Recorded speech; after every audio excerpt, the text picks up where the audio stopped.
rappelle que ma génération, elle a connu Alain Peyrefit, le contrôle de l'information gouvernementale.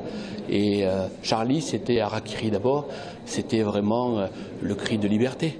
Et donc, voir disparaître d'un coup tous ceux qui ont été finalement les initiateurs, les hommes qui nous ont aidés à réfléchir, qui ont posé des questions, qui ont permis à toute une jeunesse et à des générations entières de s'interroger sur le sens des choses, sur le sens également de ce que l'on nous disait, et d'être capable d'avoir un esprit critique. Eh bien, tout ça, on l'a perdu hier soir. Et ça, c'était, du point de vue de la sensibilité, c'était quelque chose de terrible. Ce que nous avions vécu avec l'affaire Mera, c'était quelque chose de très douloureux, c'était extrêmement grave, c'était l'antisémitisme, le racisme.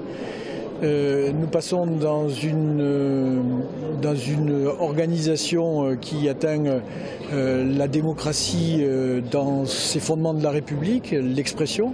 Donc on voit bien que la violence est en train de progresser et on voit bien que le système n'est plus que des personnes isolées qui réagissent ou qui sont infléchies par, je dirais, un courant international. Là, on voit que c'est une organisation et donc il y a vraiment ce que disent François Hollande et Manuel Valls depuis des mois, c'est qu'il y a vraiment un système de guerre qui est en train de se mettre en place et donc notre société, au sens de ses fondements et en particulier notre République, est en danger.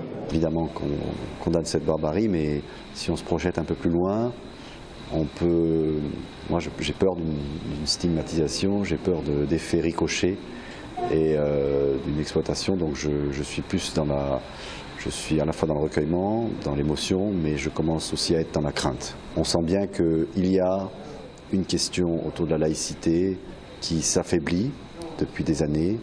Or, c'est elle qui peut former le rempart contre le fait que des extrémismes religieux envahissent la place publique. Nous devons, nous, représentants de l'institution politique, des institutions, justement tout mettre en œuvre pour conforter ce lien social, les valeurs de la République, encore une fois, l'égalité pour tous, l'école républicaine et laïque, là où tous ces enfants se côtoient, le sport pour tous, la culture pour tous, c'est tout ça qui est en cause aujourd'hui et c'est de notre responsabilité à nous, élus, sur nos territoires, de maintenir ce lien social. Il existe, il est aujourd'hui exacerbé par tout un tas de personnes qui se réclament être des intellectuels et moi je ne peux pas supporter les messages qui sont véhiculés aujourd'hui et je me battrai à la fois dans mes fonctions politiques mais aussi à titre personnel parce que tous les Français que je côtoie, qu'ils soient musulmans, catholiques, qu'ils soient d'obédience juive, tous vont dans ce sens.